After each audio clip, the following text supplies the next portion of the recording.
এই ভয়েসের কথাগুলো শুনুন, লাইক কমেন্ট করতে হবে না, খুবই গুরুত্বপূর্ণ একটা ভয়েস। ভালো লাগলে শেয়ার করবেন। হঠাৎ আপনাকে এক ডাক্তার রিপোর্ট দিয়ে বলল আপনি মাত্র 30 দিন বাঁচবেন, আপনার ক্যান্সার হয়েছে, এখন আপনার শেষ স্টেজ যাচ্ছে। এটা শুধু আপনি জানেন, আপনার পরিবার কিংবা বন্ধু বান্ধবরা কেউ জানে না।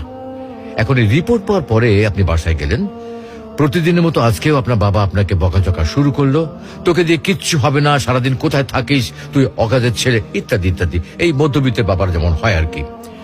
তখন কি প্রতিদিনের মতো আজও আপনি তর্ক করা শুরু করবেন, নাকি প্রাণ ভরে বাবার বকাগুলো শেষবারের মতো আরেকবার শুনে নেবেন?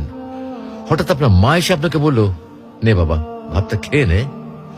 আপনার মনে হবে এই বুঝি আপনার মায়ের শেষ হাতের খাওয়া, আপনি আর বাঁচবেন না।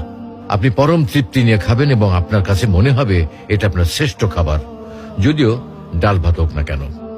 আপনি বের হলেন, পুরনো এক বন্ধুর সাথে দেখা, আপনি যাকে মোটেও সহ্য করতে পারেন না, সব সময় তার সাথে কথা কাটাকাটি হয়, আজকেও সে আপনাকে কিছু কথা শুনিয়েও দিল। আচ্ছা, এখন কি আপনি তার সাথে তর্ক শুরু করে দেবেন? মোটেও না। আপনি হয়তো তাকে জড়িয়ে ধরবেন এবং বলবেন, দোস্ত ভালো থাকিস। আচ্ছা জানেন, আমরা এখন মৃত্যুর কথা ভাবতেই চাই না, এ থেকে আমরা পালিয়ে বেড়াতে চাই। কিন্তু যদি আপনি ভাবেন যে আজই আপনার শেষ দিন, তাহলে দেখবেন সবকিছুই আপনার কাছে ভালো লাগছে। তাই ইগো ছেড়ে দিন, ইনশাল্লাহ আপনার মন ভালো হয়ে যাবে।